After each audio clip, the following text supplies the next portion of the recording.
देवीचे मिरवणूक आहे आणि देवीचे शेवटची आहे. मीन नगर 9 दिवस आहेत. 9 दिवसाच्या वेळेला गरबा आहे.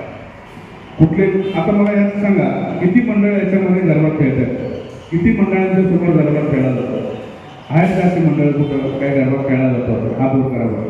ज्या ठिकाणी गरबा खेळला जातो सगळ्या मंडळांचा सुद्धा गरबा खेळला जातो, बरोबर? ठीक आहे, गरबा खेळला. आता ठीक, आता असा विषय आहे, गरबा तर आपला आनंदाचा उत्सव आपण खेळायलाच पाहिजे, हे प्रत्येकाचं कर्तव्य आणि केलंच पाहिजे, बरोबर आहे? ती एक आपली धार्मिक भावना आहे आणि ती आपण केली पाहिजे. तर मला हे म्हणायचं आहे, हे प्रशासन म्हणून मला एक सांगायचं आहे की बाबा त्यावेळेला आम्हाला हे असते की तर एक आचारसंहिता लागणार आहे. आता वेळेचं बंधन पाळावं लागणार आहे, काय तक्रार नाही. त्यावेळेला आम्ही थोडं एक धार्मिक भाव म्हणून आम्ही पण काळाकाळ करू त्या ठिकाणी. पण असं नाही की बाबा ज्या ठिकाणी कुणाला त्रास आहे, कोणाला कोणतरी सारखा फोन करतोय आणि साहेब या आवाजामुळे मला त्रास होतोय, गरबा बंद केला तर बरं होईल.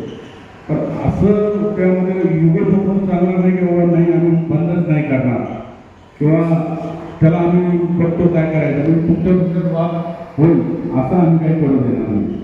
आलं लक्षात की साहेबांचा सुद्धा एक महत्त्वाचा एक मुद्दा मांडलाय की कुठल्याही राजकीय पक्षाचे लोक तुमच्याकडे भेटायला येतील तर तुम्ही कुणीही त्यांना सांगू शकत नाही की आमच्याकडे येऊ नका. येतील तुमच्याकडे, तुम्हाला भेट देतील, निघून जाते की हा वेळ कशी आता येईल.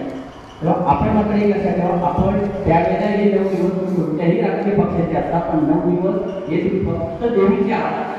तुम्ही एक भक्ता तुमच्याकडे कोणी जरी आला तर तुमचं स्वागतच करायचं आहे. 9 दिवसानंतर तुमचा पक्ष असेल ते तुम्ही बघा, पण आपल्याकडे येणारा जो असेल कोणी असेल तो आपला पाहुणा आहे, तो भक्त आहे, हे लक्षात ठेवा. आपल्याकडून काय चुका होणार नाही. साहेबांच्या प्रमाणे सांगितलं त्याप्रमाणे आपण पण त्या सूचनांचं पालन केलं पाहिजे. कारण शक्यतो हे मुलीमुलीचे खेळाचेच विषय चालू असतात. आपण जरी किती म्हटलं की वाद मिटवण्याचा प्रयत्न करूया, पण कोणत्याची मानसिकता नसेल तर तो विषय वाढतो. मी तुम्हाला मागाशी पण सांगितलं, आता पण सांगतो, एखाद्या घटना घडली तर तुमच्या लेवलला तुम्ही ते मिटवण्याचा पूर्ण प्रयत्न करा. तुम्हाला काय एखाद्या घटना जमली तर माझ्याकडे होणार असेल तर तुम्ही मला कॉन्टॅक्ट करा. टाइम्स डिजिटलला लाईक करा, शेअर करा, सबस्क्राईब करा आणि बेल आयकॉन दाबायला विसरू नका. Times digital.